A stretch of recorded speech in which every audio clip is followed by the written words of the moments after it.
नुमायाँ ज़रूर होगा। अब ये किताब लिख किस लिए रहे हैं?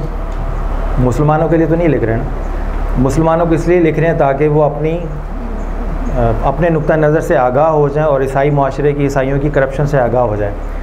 मगर इस किताब का बुनियादी जो कारी है वो ईसाई है।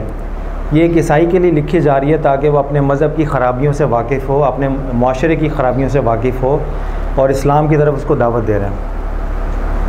और मंतक मैंने आपको बता दी जिसके ऊपर ये 500 सफ़े बेस करते हैं, ठीक है। तो मंतक क्या हुई कि किसी मज़हब में अगर बुरे लोग पाए जाएं, किसी मज़हब में अगर कोई बुरा माशरा है उसकी तारीख़ में, तो इसका लाजमन ये नतीजा होगा कि उस मज़हब के बुनियादी अक़ीदे में कहीं ना कहीं ख़राबी ज़रूर है, ठीक है।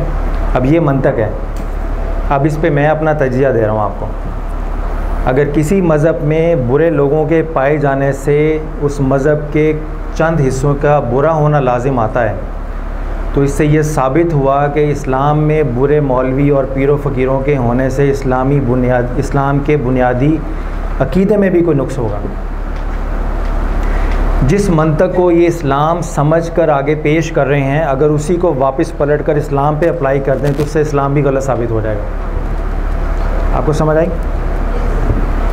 और इसी मसलक के ये लोग इसी को इस्लाम समझ के आगे पेश कर रहे हैं। देखिए ना, मयार वही है कि जैसे कुरान में भी पढ़ें और इस्लाम में सुन्नत में भी हमेशा वो मयार दिया गया है कि कुरान और इस्लाम ने पहले अपने आप को उस मयार पे ख़ुद पेश किया, अपने आप को भी पेश किया और दूसरों को भी पेश किया कि एक ही मयार पे हमें भी परख लो और ख़ुद भी उस पे आ जाओ। मगर ये वो मयार है जिसको लोग इस्लाम समझ रहे हैं, अगर इसी को पलट के वापस इस्लाम पे अप्लाई कर दें तो उससे इस्लाम गलत साबित हो जाए। जैसे वो ख्वारिज की किताब में जो हदीस भी है कि कुछ लोग ऐसे होंगे वो नमाज़ पढ़ेंगे, कुरान कसरत से पढ़ेंगे, मगर इस्लाम से बिल्कुल ख़ारिज होंगे। और ख़ुद सूरह बकरा में भी है आयत कि कुछ लोग होंगे जो फसाद पैदा करेंगे ज़मीन में और उनसे कहा जाएगा कि बाज़ आओ अल्लाह ताला से, और वो कहेंगे हम इस्लाम का काम करें। तो उसमें कुरान पाक के अल्फाज हैं कि ये लोग इस दायरा इस्लाम से बिल्कुल ख़ारिज हैं, जहन्नम का होंगे। तो ख़ुद कुरान पाक की बेशुमार आयात से और हदीस से ये बात कम अज़ कम साबित होती है कि अच्छे और बुरे लोग हर मज़हब में पाए जाते हैं। अब जो चीज़ इन्होंने साबित करने की कोशिश की कि चूँकि अमरीकी गलत हैं, वो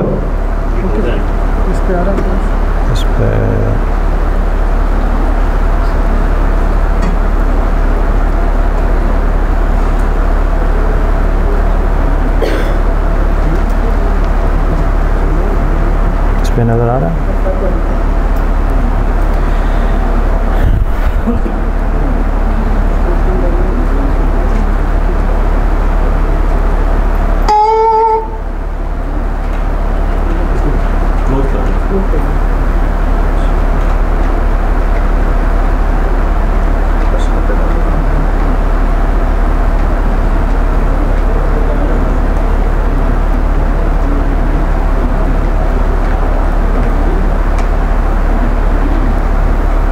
अब आपको नज़र आ रहा है?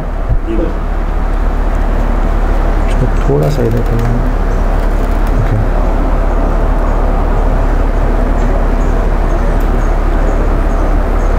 ये है वो आयत जो मैं अभी बयान कर रहा था, सूरह बकरा की आयत है 204 206। ये आप नोट कर लीजिएगा।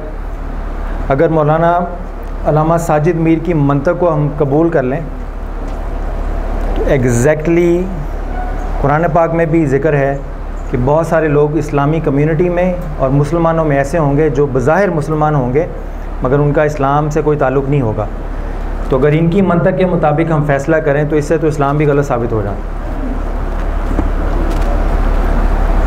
इसी तरह ये हदीस है हुज़ूर सल्लल्लाहु अलैहि वसल्लम की, ये मैंने आपको बता दी। अच्छा, ये दोनों आप देखें मंतकें हैं। अब दुरुस्त तरीक़ा क्या है हक़ और बातिल को जांचने का, और उस पर इमाम गज़ाली ने बड़ी अच्छी बात की है। उनकी आबिती में उन्होंने फरमाया, अब उनके लफ्ज़ सुनिएगा इमाम गज़ाली के, बड़े गौर हैं। ये ज़ईफ़ुल अक़ल लोगों की आदत है जिनकी अक़लें कमज़ोर हों। ये ज़ईफ़ुल अक़ल लोगों की आदत है कि हक़ को लोगों की निस्बत से पहचानते हैं, लोगों को हक़ की वजह से नहीं। और अक्लमंद आदमी हज़रत अमीरुल मोमिनीन अली बिन अबी तालिब की पैरवी करता है। आपने फरमाया कि हक़ व रास्ती आदमियों से नहीं पहचानी जाती, तुम पहले हक़ को पहचानो फिर अहले हक़ को भी पहचान लो।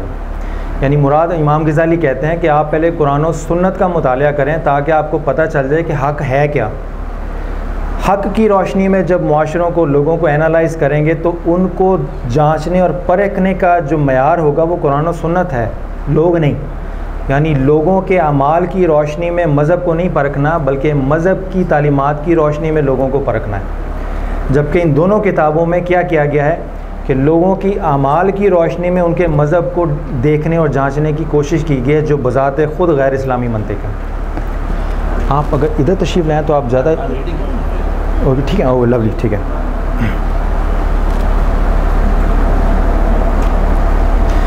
अब इन्होंने क्या किया कि इन दोनों किताबों में इन्होंने ये बताया कि ईसाई मुआशरे में ये बुरे लोग हैं, ये बुरे लोग हैं, ये बुरे लोग हैं।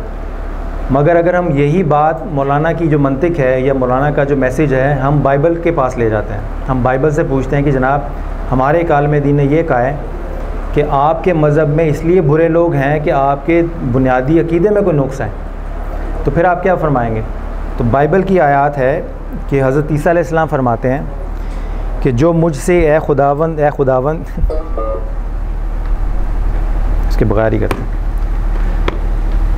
तो हज़रत ईसा अलैहिस्सलाम ने फरमाया अनाजील में कि जो कोई ये कहता है कि ए खुदावंद, यानी जो मेरा नाम ले के हर वक्त जपने वाला ईसाई पादरी है, वो जब रोज़े क़यामत मेरे पास आएगा तो मैं उसको अपनी बारगाह से निकाल दूँगा और मैं उसको ये बताऊँगा कि तुमने मेरे नाम पर लोगों को ख़राब किया, तुमने मेरे नाम पर मेरे मज़हब को बदनाम किया, तुमने मेरे नाम पर मेरी तौहीन की, तो आज मेरी बारगाह में तुम्हारे लिए कोई जगह नहीं है, तुम यहाँ से दुत्कारे हुए। और वो ईसाई पादरी जो सारी उम्र मिंबर पर बैठकर मसीहियत की तबलीग करता रहा, रोज़े क़यामत हज़रत ईसा अलैहिस्सलाम के कौल के मुताबिक वो जहन्नुम में जाएगा, इसलिए कि उसने अपने मज़हब को इस्तेमाल किया अपनी इखलाकी करप्शन के लिए, और उसने अपने मज़हब को इस्तेमाल किया दूसरों को ख़राब करने के लिए।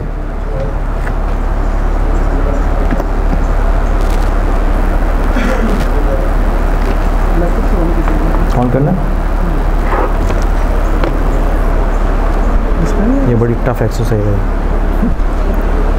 स्विच कैपिटल है।